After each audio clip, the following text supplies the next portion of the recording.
there's an impression, actually, I see where this question coming from, na dapat maging manigaw ko at maging masungit pag magaling kang direktor. What is magaling na director? Well, I guess, kunwari, nagsa-Star Cinema Films ka na, o ganon. Ano yung Dapat nag-define ng magaling? Ha? Kapag, alam mo, yung box office ba? Meron bang ibang batayan kundi box office? Dito? Batayan dito?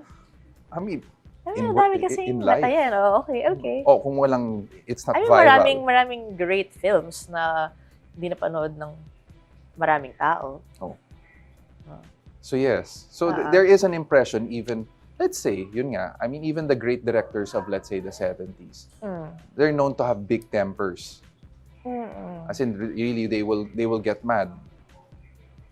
I mean, so ano yung question? my question is, do you think you have to be an asshole to be a good director? Siguro, try ko i-analyze, no? Of course, you don't have to be an asshole to be a good director. But siguro, you have to be a good leader. And to be a good leader, siguro, una, magsisimula siya sa tama yung walang hindi tama parang noble yung philosophy mo sa producing the work. Yes. And I'm trying to analyze the people who are mean on set. I mean dahil lang gagaling siya sa pressure and I think mostly it's pressure. Sometimes, people in real life as a friend and then on set, ibang tao sila. And I really think it's the pressure na dala-dala mo lahat ng budget, ng crew, and you have to make something good and it parang turns you into a strict version. Ang nice ng strict na word. Yeah, very nice. Pero feeling ko nanggagaling siya doon and I wouldn't want to think na masamang tao lang talaga sila. Offset, I hope. I don't know, kasi at least yung mga kilala ko, kahit na may ganong chika na, on set, scary sila. Offset naman, they're just But I don't know about your generation kasi you're a lot younger than me. Pero there were directors that we looked up to and the stories we told about them is yung pina-makeup niya, then pinapakap niya yung set nung parang yung it's their tantrums and then we just say, kasi they're creatives, they're genius eh. So the bad behavior is in a way gina-justify nila. And also maybe yun na part ng legend nila na sobra silang terror. That's actually very sad and somewhat true. Na yung bakit nagsasucceed yung mga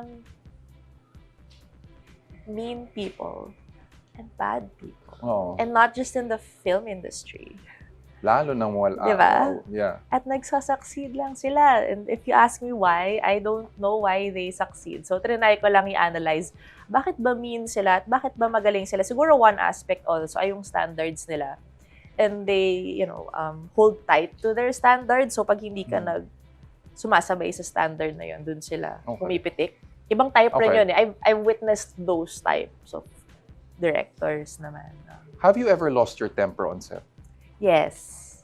Pero feeling ko, yung version ko of losing my temper is still like, nangiti, tapos, or ganun lang. Like fake. Hindi ko alam kung, maybe ask the people I work with, but... Sige. Actually, kasama namin sila na yun. Sige, hello. But nanigaw ka na ba on set? Ang description nila of galit ko ay very madam.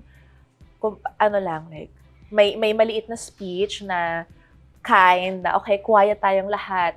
Nagtatrabaho lang tayo dito, we need to do, very ganon. Not like violent or angry. Mas trying to handle the situation with grace. Hindi ko alam. Trying lang. Trying. But, syempre, lumalabas pa rin yung mataas yung boses. Sometimes, pag hindi ko na kaya, I need to confront certain people sa production.